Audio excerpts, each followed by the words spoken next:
नमस्कार। जय भीम, नमो बुधाय। आज 1 जनवरी 2024 है।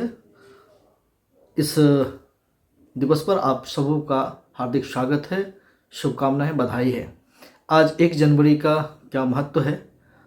सामाजिक न्याय आंदोलन को लेकर के यह यूट्यूब चैनल आपके सामने पेश किया जा रहा है। आज के इस विषय पर हम चर्चा करेंगे। हम लोगों के सामने मौजूद हैं बिहार के चर्चित बहुजन बुद्धिजीवी डॉक्टर प्रोफेसर विलक्षण बौद्ध। आज जानेंगे कि सामाजिक न्याय की अवधारणा क्या है और सामाजिक न्याय से हम क्या समझते हैं। इन विषय पर वो आज विस्तार से चर्चा करेंगे। 1 जनवरी हमारे लिए क्या महत्वपूर्ण है, 3 जनवरी हमारे लिए क्या महत्वपूर्ण है, भीमा कोरेगांव के ऊपर चर्चा और अन्य बातों पर वो विस्तार से अपनी बात को रखेंगे। साथियों, आपसे निवेदन है कि आज के दिन ही सामाजिक न्याय आंदोलन का यह यूट्यूब चैनल आपके सामने पेश किया जा रहा है। आज उसका उद्घाटन है और हम आग्रह करेंगे कि इसे आप विस्तार से देखें, अपनी आलोचना, अपना उद्गार इस पर व्यक्त करें और इस चैनल को सब्सक्राइब भी करें ताकि ये दूर दूर तक हमारे तमाम भारतीय नागरिकों तक पहुंच सके, तमाम बहुजनों तक पहुंच सके, तमाम समाज न्याय के प्रति जो गंभीर हैं, सामाजिक न्याय की जो चाहत रखते हैं, उन तक ये पहुंच सके। तो आइए हम चर्चा करते हैं डॉक्टर प्रोफेसर विलक्षण बौद्ध सर से। सर, आपका बहुत बहुत स्वागत है। आज के सामाजिक न्याय की अवधारणा के ऊपर अपनी बात को रखें। आज 1 जनवरी 2024 ईस्वी की शुरुआत हो गई है। इस नव वर्ष के अवसर पर सभी भारत के नागरिकों और मित्रों को ढेर सारी शुभकामनाएं और बधाई। 1 जनवरी हमारे लिए, मूल निवासी बहुजन समाज के लिए बहुत ही ऐतिहासिक दिन है। यह ऐतिहासिक दिन कई कारणों से है, जिसमें मुख्यतः 3 कारण हमारे सामने हैं। पहला, 1 जनवरी 1818 को भीमा कोरेगांव का युद्ध हुआ था। उस युद्ध में पहली बार ब्राह्मणवादियों को युद्ध में हराया गया था और उसके कारण भीमा कोरेगांव युद्ध का जो स्मृति दिवस है, यह है, जिसमें मूल निवासी बहुजन समाज के बहुत सारे लोग शहीद हुए थे, लेकिन उन्होंने पेशवाओं की सेना को बुरी तरह से हराया था। सैकड़ों लोगों की वहाँ पर उस युद्ध में वो मारे गए थे, पेशवा सैनिक। और इस कारण से बहुजन समाज के लिए वह स्मृति दिवस है, बहुत ही शौर्य दिवस है हमारे लिए, विजय दिवस है हमारे लिए, कि सम्राट अशोक के बाद पहली बार युद्ध में इतने ब्राह्मणवादी लोगों को हराया गया था। दूसरा महत्वपूर्ण दिन यह हमारे लिए है जब 1 जनवरी 1848 को राष्ट्रपिता फुले, राष्ट्रमाता सावित्रीबाई फुले, राष्ट्रमाता फातिमा शेख, हमारे उनके सहयोगी उस्मान शेख के सहयोग से पहली बार एक भारतीय के द्वारा विद्यालय खोला गया था, जिसमें सभी जाति, सभी वर्ण, सभी धर्म के लोग पढ़ सकते थे। लड़कियों के लिए खोला गया यह पहला विद्यालय था उनकी शिक्षा के लिए। इसलिए हम लोग उस ऐतिहासिक दिवस को राष्ट्रीय शिक्षा दिवस के रूप में याद करते हैं कि हमारी शिक्षा की औपचारिक शुरुआत भारतीय के द्वारा ये हुआ। और इसलिए 1 जनवरी 1848 हमारे लिए बहुत ही महत्वपूर्ण है, मूल निवासी बहुजन समाज की शिक्षा के लिए, महिलाओं की शिक्षा के लिए, हम सभी लोगों के लिए शिक्षा के दरवाजे खोलने के लिए हम लोग आभारी हैं राष्ट्रपिता फुले, राष्ट्रमाता सावित्रीबाई फुले, माता फातिमा शेख, उस्मान शेख के प्रति। इस दृष्टिकोण से भी ये बहुत बड़ा ऐतिहासिक महत्व का दिन है। तीसरा यह है कि खारसामा जो उड़ीसा में पड़ता है, उड़ीसा में उसको मिला दिया गया था, जबकि वे लोग रहना चाहते थे बिहार के साथ, झारखंड के साथ, जो झारखंड बिहार हम कहते हैं उसके साथ रहना चाहते थे। एक बहुत बड़ा प्रदर्शन हुआ, घेराव हुआ था, रास्ता जाम हुआ था इस मांग को लेकर के कि उड़ीसा में जो उसे शामिल किया जा रहा है खारसामा को, उसको बिहार के साथ जोड़ दिया जाए। उसमें कई महत्वपूर्ण नेता आने वाले थे और हम सभी जानते हैं कि उस युद्ध में उसमें पुलिस की तरफ से बिना किसी वजह के गोलियां चलाई गई, जिसमें सैकड़ों लोग घायल हुए और लगभग 30 लोग शहीद हुए थे। 30 लोग हमारे मूल निवासी भाई, आदिवासी भाई शहीद हुए थे उसमें, और इसलिए यह ऐतिहासिक दृष्टिकोण से महत्वपूर्ण दिन है 1 जनवरी का। और इस ऐतिहासिक दिवस पर नववर्ष का आगमन तो है, लेकिन यह हमारे लिए ऐतिहासिक दिन भी है। इस दिवस पर हम लोग सामाजिक न्याय आंदोलन की तरफ से इस चैनल की शुरुआत करने जा रहे हैं, जिसमें भारत के संविधान, भारत की जनता के मौलिक अधिकारों, उनके संवैधानिक अधिकारों और संवैधानिक अधिकारों के सामने खड़ी हो रही चुनौतियों, संविधान पर हो रहे हमले और उनके संवैधानिक अधिकारों पर हो रहे हमले की चर्चा हम करेंगे। एक दिन के चैनल के टॉक में तो ये संभव नहीं हो सकेगा, इसको बारी बारी से हम लोग करेंगे। आज हम लोग प्रस्तुत करने जा रहे हैं कि सामाजिक न्याय की अवधारणा क्या है, सामाजिक न्याय का मतलब क्या है।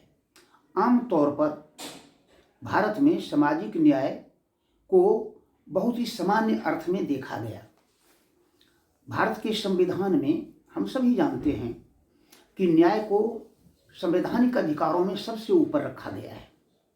बाबा साहब डॉक्टर अम्बेडकर ने सामाजिक न्याय को, आर्थिक न्याय को और राजनीतिक न्याय को संवैधानिक अधिकारों, नागरिकों को दिए जाने वाले संवैधानिक अधिकारों में सबसे ऊपर रखा है। उसमें भी न्याय के 3 जो पहलू हैं, सामाजिक न्याय, आर्थिक न्याय, राजनीतिक न्याय, उसमें प्रथम आता है सामाजिक न्याय। सामाजिक न्याय आमतौर पर पूरी दुनिया में लागू है। पहले, बहुत पहले, जबकि संवैधानिक कानून नहीं था, लोकतंत्र नहीं था, उस समय ईसाई मिशनरियों ने अपने उद्देश्यों में जनता की सेवा और जो पीड़ित दलित लोग हैं, जो वंचित लोग हैं, उनके लिए उन्होंने शिक्षा, चिकित्सा आदि की निःशुल्क व्यवस्था की थी ईसाई मिशनरियों की तरफ से। दुनिया में शायद ये पहला ही धर्म है जहाँ पर कि सामाजिक न्याय के अवधारणा को उन्होंने व्यवहारिक तौर पर, उद्देश्य और लक्ष्य के तौर पर स्वीकार किया था। लेकिन जब से लोकतंत्र आया, लोकतंत्र में आने के साथ ही, लोकतंत्र की स्थापना के साथ ही इंग्लैंड से लेके दुनिया के देशों में, फ्रांस में और दुनिया के देशों में सामाजिक न्याय की अवधारणा सामने आई। इसमें कम्युनिस्ट आंदोलन ने, महिलाओं के आंदोलन ने, मजदूरों के आंदोलन ने महत्वपूर्ण भूमिका अदा की। हम सभी जानते हैं फ्रांस में मजदूरों की जो क्रांति हुई थी 1771 में, तो तब से लेकर मजदूरों की मांग, वंचितों की मांग मुखरता से सामने आई। उसके बाद, उसके पहले ही ये, बल्कि उसके बाद ही अमेरिका में मजदूरों की मांग को लेकर के हम सभी जानते हैं कि शिकागो में विशाल प्रदर्शन हुआ था जिसमें मजदूरों की शहादत हुई थी। इसलिए सामाजिक न्याय की जो अवधारणा है ये विकसित हुई है, बढ़ी है मजदूरों की शहादत से, किसानों की शहादत से, आम लोगों की शहादत से, और लोकतांत्रिक मूल्यों की स्थापना के लिए बाध्य हुए दुनिया के देश, जितने भी पूंजीपति थे, वे सबसे पहले लूटना चाहते थे, कारखाने खोलना चाहते थे, औद्योगिक विकास चाहते थे, शोषण और शासन स्थापित करना चाहते थे। लेकिन उनके रास्ते का मुख्य बाधक मजदूर और किसान बने, जिसके कारण कि ये संवैधानिक अधिकारों की मांग उठी कि मजदूरों के हितों की सुरक्षा की जाए, उनके काम की गारंटी की जाए, उनके काम की घंटे की गारंटी की जाए, अवधि कम की जाए। स्त्री पुरुष की मजदूरी बराबर की जाए, आदि आदि अनेक मांगों को लेकर के उन लोगों ने किया था।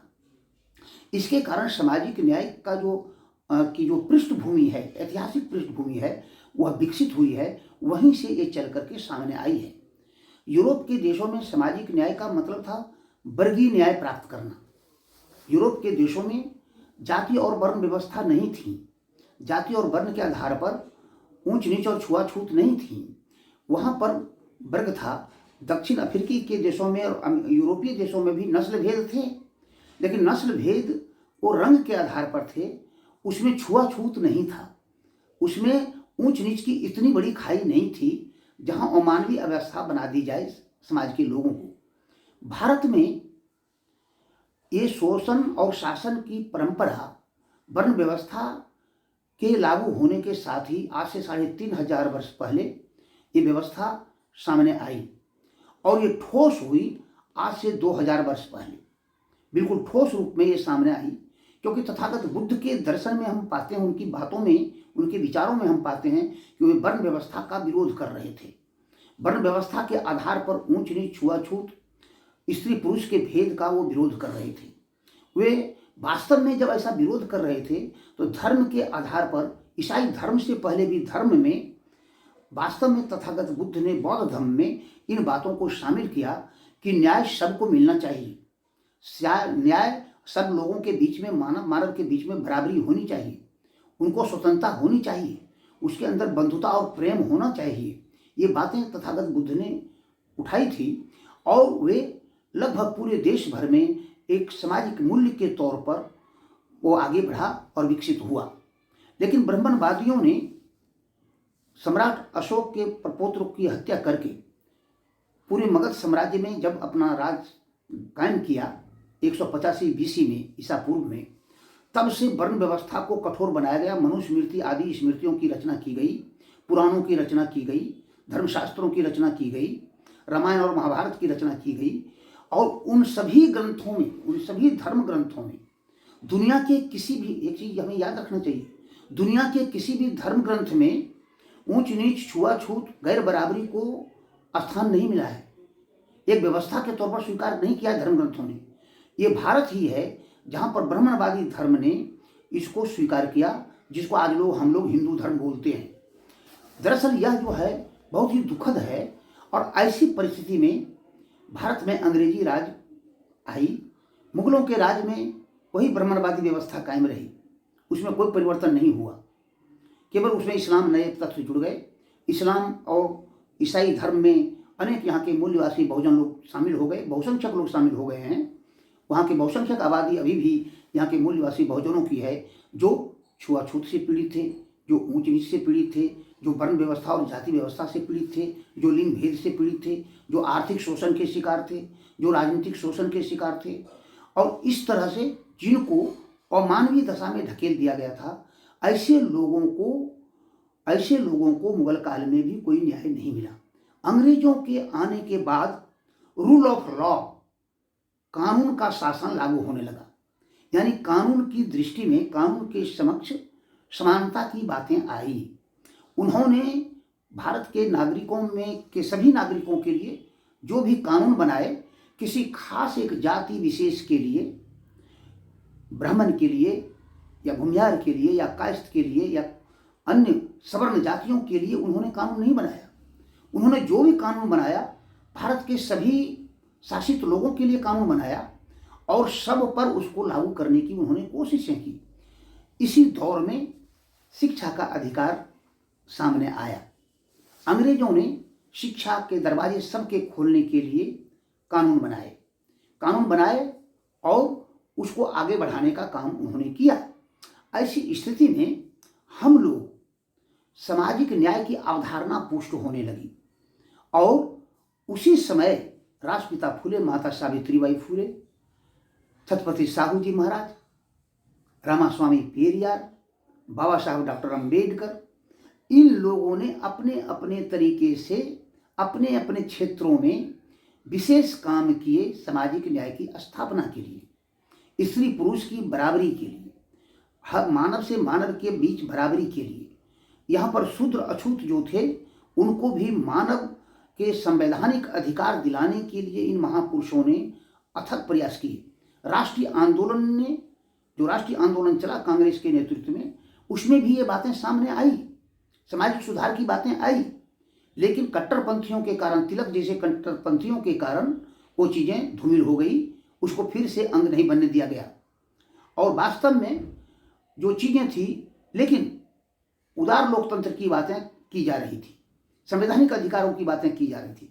वहाँ जो कांग्रेस भी संवैधानिक अधिकार की बात कर रहे थे, उसमें ये नहीं था कि सवर्णों के लिए संवैधानिक अधिकार होंगे और बाकी लोगों के लिए नहीं होंगे, अन्य धर्म के लोगों के लिए नहीं होंगे, ऐसी बातें नहीं थी। इसलिए ये कुल मिलाकर के पूरे राष्ट्रीय आंदोलन के दौर में सामाजिक न्याय की अवधारणा मजबूत हुई, और उसी मजबूती के कारण से हम जानते हैं कि गोल मेज कॉन्फ्रेंस और उसके बाद ये जो पूना पैक्ट है, उसमें पहली बार संवैधानिक अधिकारों की स्वीकृति मिली उन अछूतों के लिए जो कि 3500 वर्षों से छुआछूत 2000 के आसपास ही ज़्यादा विकसित हुई, ज़्यादा ठोस हुई। लेकिन इसकी शुरुआत हो गई थी गौतम बुद्ध के काल में ही, क्योंकि अनेक अछूत बच्चों को उन्होंने, अछूत लोगों को उन्होंने अपने धर्म में शामिल किया था। इसका उल्लेख बौद्ध ग्रंथों में आता है। इसलिए वो जो चीज़ें हैं उसको स्वीकृति मिली, पूना पैक्ट ने उसको संवैधानिक दर्जा प्राप्त किया, क्योंकि भारत के सवर्णों के सभी बड़े नेताओं ने पूना पैक्ट को स्वीकार किया था और फिर अंग्रेजों ने उसको स्वीकार किया था, और उसी के तहत 1935 का एक्ट बना। उसी पैक्ट की अवधारणा के आधार पर सामाजिक न्याय, आरक्षण, राजनीतिक आरक्षण, सेवाओं और शिक्षा में आरक्षण अछूतों के लिए आया। पिछड़े वर्ग, अन्य पिछड़े वर्गों के लिए नहीं आ पाया।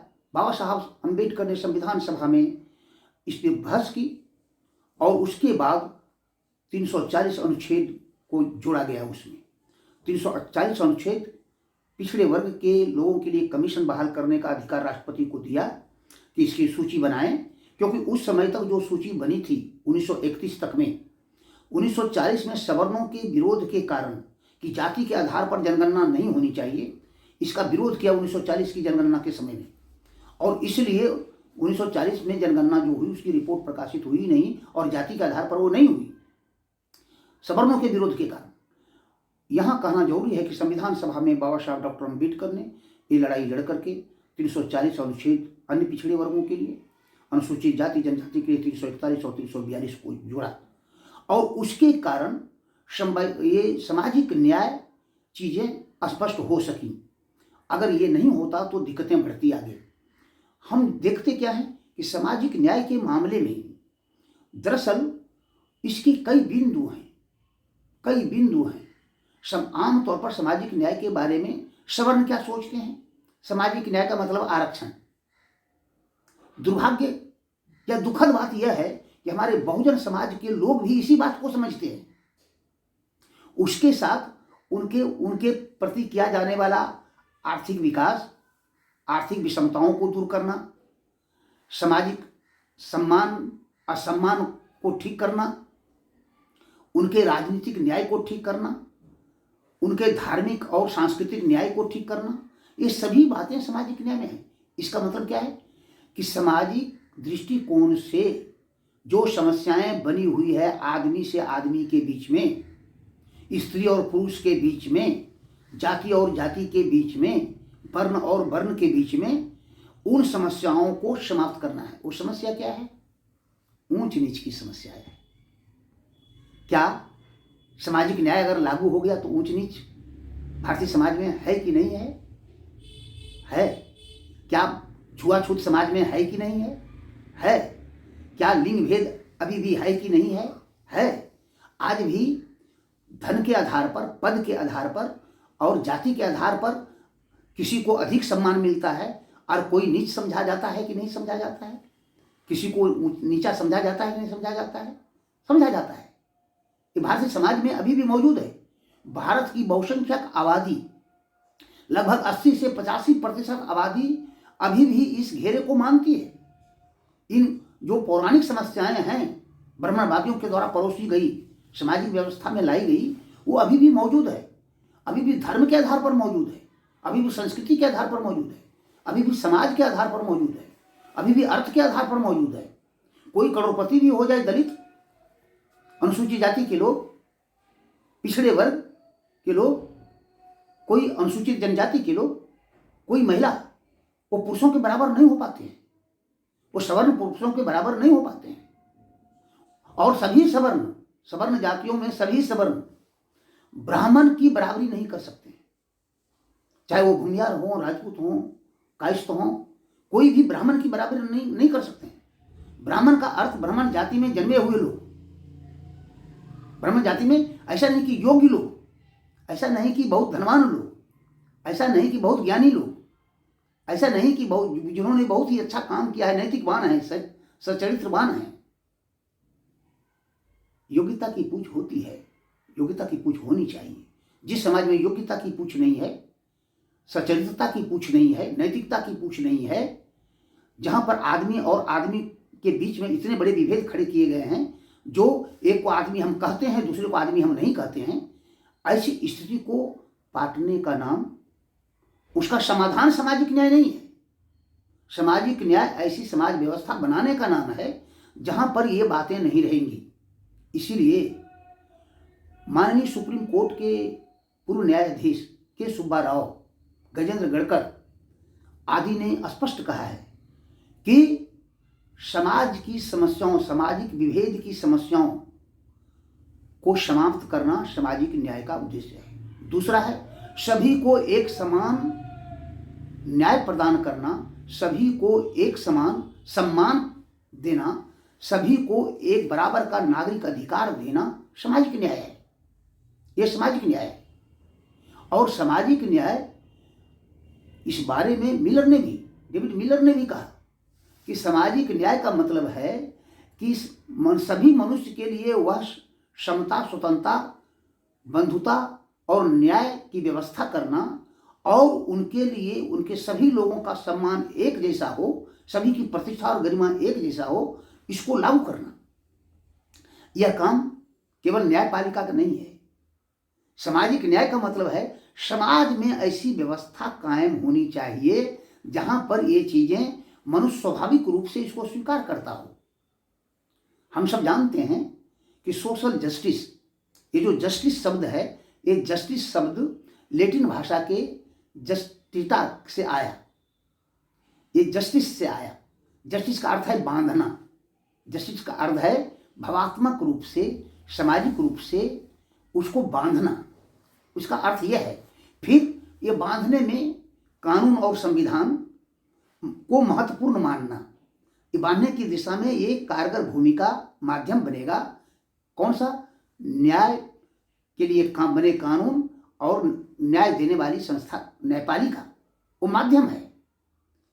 और वह सामाजिक न्याय पूरे देश में लागू कर सकता है कानूनी तौर पर, संवैधानिक तौर पर। लेकिन लागू किन पर होना है? हम लोगों पर लागू होना है, आदमी पर लागू होना है, भारत के नागरिकों पर लागू होना है। ये लागू हुआ नहीं। दरअसल सवर्णों ने तो सामाजिक न्याय को गाली का पर्याय बना दिया। जो मानवता के कल्याण के लिए था, जो भारत को लोकतांत्रिक राज्य बनाने का उद्देश्य जिसमें लक्षित है, जिसमें भारत को एक मजबूत राष्ट्र बनाने का लक्ष्य है, उसको सवर्णों ने गाली का पर्याय बना दिया और सामाजिक न्याय कह करके हंसी उड़ाते थे लोग। दुखद यह है कि हमारे बहुजन समाज के लोग, हमारे पिछड़े समाज के लोग, हमारी महिलाएं अभी भी इन बातों को समझने के लिए तैयार नहीं है। वो समझें कि दरअसल ये मनुष्य होने का दावा है, ये मनुष्य होने का दावा है कि हम और ब्राह्मण बराबर हैं कि नहीं, हम और राजपूत बराबर हैं कि नहीं, हम और एक दूसरी जाति के लोग बराबर हैं कि नहीं है। ये मामले केवल अछूतों के नहीं हैं, यहाँ के अनुसूचित जाति, अनुसूचित जनजाति के नहीं हैं, ये पिछड़े वर्ग के भी मामले हैं। वे इसी के शिकार रहे हैं। हजारों वर्षों से शिक्षा से वंचित, धन से वंचित, हथियार से वंचित, सत्ता से वंचित, पद और सम्मान से वंचित रहे हैं। तो उनको ये अधिक समझना पड़ेगा कि सामाजिक न्याय का मतलब क्या है। इसलिए सामाजिक न्याय की अवधारणा का मतलब केवल आरक्षण नहीं है। क्या एक भी गांव भारत में दिखला सकते हैं जहां पर कि सभी लोग स्वतंत्र हों, सभी लोगों में समानता हो, सभी लोगों में भाईचारा हो और सभी लोगों को एक समान न्याय देखा जाता हो, सबका सम्मान बराबर हो? भारत का एक भी गांव नहीं है, एक भी शहर नहीं है, एक भी मोहल्ला नहीं है। किस मुंह से दावा हम करते हैं कि भारत ये लोकतंत्र की जननी है। ये मोदी जी और आरएसएस के लोग विदेशों में जाके बोलते हैं भारत लोकतंत्र की जननी है। कैसे लोकतंत्र की जननी है? प्राचीन भारत के भी जो गणराज्य थे, जहाँ लोकतंत्र था, जिसको लिच्छवी गणराज्य कहते हैं, शाक्य गणराज्य कहते हैं, मल गणराज्य कहते हैं, वह तो जाति गणराज्य था। उसमें दूसरी जाति के लोग शामिल नहीं हो सकते थे, दूसरे जनजाति के लोग उसमें शामिल नहीं हो सकते, वो जनजाति गणराज्य था। अगर उसी को हम गणराज्य समझते हैं तो ये फैलेसी है, ये केवल इतनी भर है कि हम सच्चाई को मानने से इनकार करते हैं। हम असत्य को रखते हैं दुनिया के सामने। जग में हंसी उड़ती है, हमारी उड़ाई जाती है, कहता है लोकतंत्र की जननी। अभी तक पूरे दुनिया में ये पढ़ाया गया कि लोकतंत्र की जननी इंग्लैंड में है, इंग्लैंड से हुआ। पॉलिटिकल साइंस की किताबों में ये मौजूद है। हम क्या बोलते हैं, हमारे प्रधानमंत्री क्या बोलते हैं, हमारे लोग क्या बोलते हैं कि हम लोकतंत्र के। भाई लोकतंत्र गणराज्य होना अलग मामला है, वो जनजाति गणराज्य है। वो एक जनजाति लिच्छवी को छोड़ करके दूसरे लोग उसमें शामिल नहीं हो सकते थे। शाक्य गणराज्य में शाक्य को छोड़ करके दूसरे लोग नहीं हो सकते थे, कोली नहीं हो सकते थे, मल नहीं हो सकते थे। इन चीज़ों को हमें समझना पड़ेगा। और दरअसल ऐसा हमारे विद्वान जो लोग हैं, बड़े बड़े लोग यूनिवर्सिटी या कॉलेजों में, वे भी गलतफहमी के शिकार हो जाते हैं। मूर्खों के कहने पर हमारे विद्वान लोग दिग्भ्रमित हो जाते हैं। ये स्थिति है हमारी। जिनको इतिहास का कोई ज्ञान नहीं है, जिनको ऐतिहासिक विकास का कोई ज्ञान नहीं है, ऐसे लोग बड़े बड़े भाषण देते हैं और ऐसी बातों पर बोलते हैं जिन पर उनको नहीं बोलना चाहिए, जिन पर विद्वानों से राय लेनी चाहिए। सामाजिक न्याय के मामले में क्या हुआ? यही तो गालियां हैं। अभी अभी जाति जनगणना की बातें उठ रही थी चारों तरफ। हमारे प्रधानमंत्री ने क्या कहा? हमारे प्रधानमंत्री ने कहा कि भारत में 4-5 जातियां हैं। कौन कौन भाई? तो मजदूर जातियां हैं, किसान जातियां हैं, छात्र जाति है, युवा जाति है, महिला जाति है। अब देश का प्रधानमंत्री जब इतनी बेवकूफ़ी भरा, तब ये जो आरक्षण लागू कर रहे हैं किसके लिए कर रहे हैं? ये अनुसूचित जाति कौन है? अनुसूचित जनजाति कौन है? अन्य पिछड़े वर्ग कौन है? ये महिलाएं कौन है? ये धार्मिक अल्पसंख्यक कौन है? दरअसल बिना ज्ञान की बातें अगर करना हो, बिना बुद्धि की बातें करना हो, तो ऐसे भाषण सुने। सामाजिक न्याय के मामले में इसी तरह की बातें, ये सामाजिक न्याय की अवधारणा के विरुद्ध है जो मोदी जी बोल रहे हैं। सामाजिक न्याय का मतलब स्पष्ट है, जिनको हजारों वर्षों से, सदियों से नीचे रखा गया। वो नीचे हो नहीं गए थे, नीचे रखा गया। कानून बना करके, नियम बना करके, समाज की परंपरा बना करके, समाज का रीति रिवाज बना करके, समाज में धर्म बना करके, संस्कृति बना करके, धर्म ग्रंथ लिख करके, उसको प्रचारित करके नीच बनाया गया।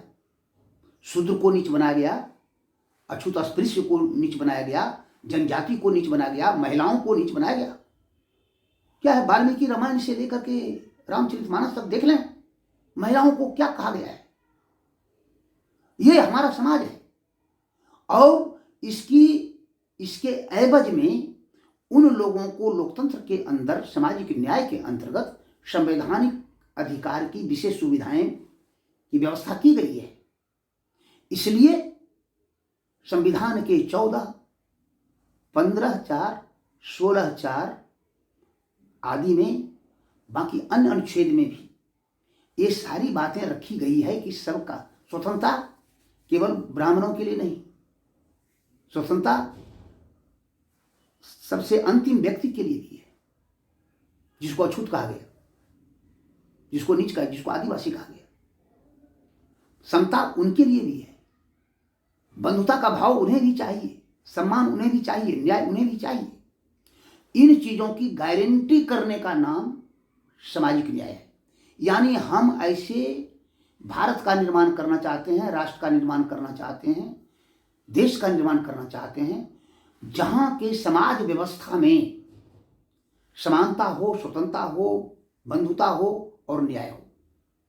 समाज में, न्यायपालिका में केवल नहीं, प्रशासनिक तंत्र में केवल नहीं, क्योंकि समाज में अगर ऊंच नीच रहेगा, गैर बराबरी रहेगी, छुआछूत रहेगा, ऊंच नीच का भाव रहेगा, महिलाओं के प्रति घृणा रहेगी, दलितों के प्रति, अनुसूचित जाति के प्रति घृणा रहेगी, तो निश्चित तौर पर है वो बातें न्यायपालिका में भी दिखेगी, वो बातें प्रशासनिक तंत्र में भी दिखेगी, और वो दिख रही है। पिछले 76 वर्ष से ये बातें तो दिख रही है ये बातें, कि हर जगह पर ये चीजें मौजूद है। अब सुप्रीम कोर्ट में एक महिला न्यायाधीश ये कहती है कि सरेआम हमारे साथ जो है छेड़खानी हुई, सरेआम हमारे साथ बलात्कार हुआ। ये क्यों है? ये बातें बहुत गंभीर है, ये छोटी बातें नहीं है। सुप्रीम कोर्ट की जज कह रही हो, हाई कोर्ट का जज कह रही हो कि जज के द्वारा ऐसा किया गया। ये दिमाग कहां से आता है? पूर्व के मुख्य न्यायाधीश पर भी यौन उत्पीड़न का लगा था, आरोप लगा था, मामले को रफा दफा कर दिया गया।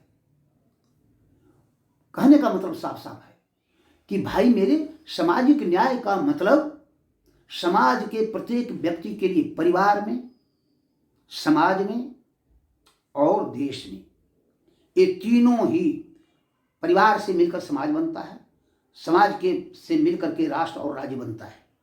सभी जगहों में सामाजिक न्याय की व्यवस्था, बाबा साहब डॉक्टर अंबेडकर इसलिए कहते हैं कि सामाजिक न्याय का मतलब है न्याय, जिस न्याय व्यवस्था में समता, स्वतंत्रता, बंधुता शामिल नहीं हो, वह न्याय नहीं है, वह न्याय नहीं है। जो सभी लोगों को यह अधिकार मुहैया कराने में असक्षम हो, तो सामाजिक न्याय क्या है? सामाजिक न्याय नकारात्मक और सकारात्मक दो तरह की विशेषताओं से बना है। नकारात्मक तौर पर सामाजिक न्याय क्या करता है? ये मांग करता है कि समाज में जो वर्ग हैं, उपवर्ग हैं, जातियां हैं, वर्ण हैं, लिंग में बटे लोग हैं, ऐसे लोगों के बीच में आने वाली जो समस्याएं हैं, ऊंच नीच, विभेद, लिंग विभेद, शोषण, इन चीजों को समाप्त करना, छुआछूत को समाप्त करना, यानी उनके विरोध में न्याय देना। अगर कोई इस परंपरा को मानते हैं, ऐसी परंपरा, धर्म को मानते हैं, संस्कृति को मानते हैं, व्यवहार में ऐसे व्यवहार करते हैं जो ऊंच नीच, छुआछूत, लिंग भेद पर आधारित हो, जो असमानता और विभेद पर आधारित हो, तो उसके खिलाफ में कानूनी कार्रवाई का उसका इसका मतलब है वो निरोध करता है, वो उसके खिलाफ में निषेधात्मक कार्रवाई करता है, उस पर कानूनी कार्रवाई करता है।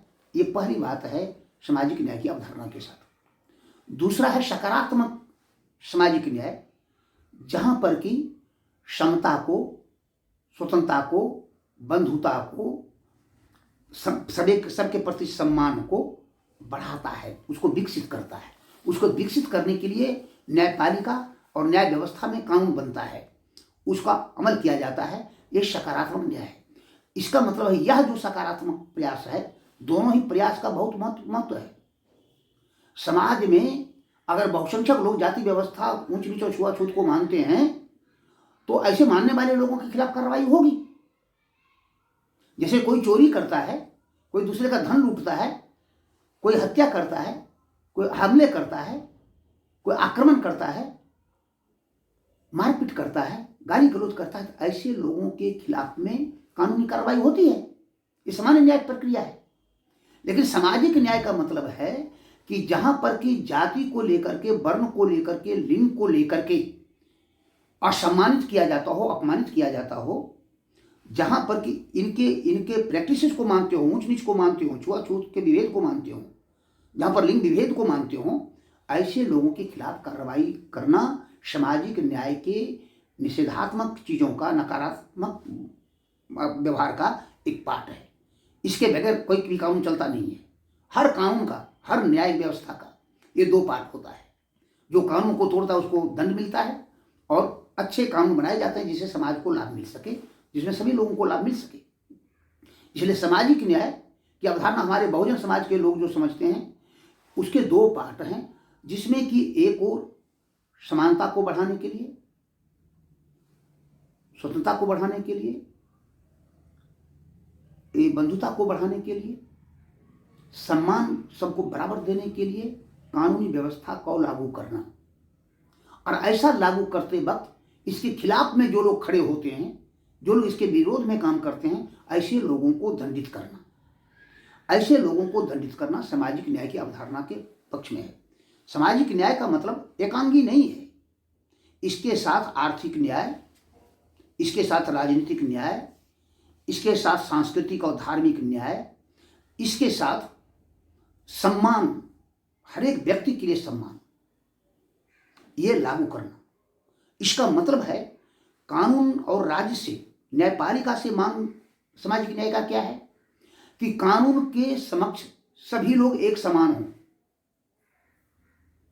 Equality before the law, law के सामने, कानून के सामने, न्यायपालिका के सामने, संविधान और के सामने सभी नागरिक एक समान हों, एक समान माना जाता हो, सामाजिक न्याय का ही पाठ है। जो न्याय का पाठ है वो सामाजिक न्याय का भी पाठ है।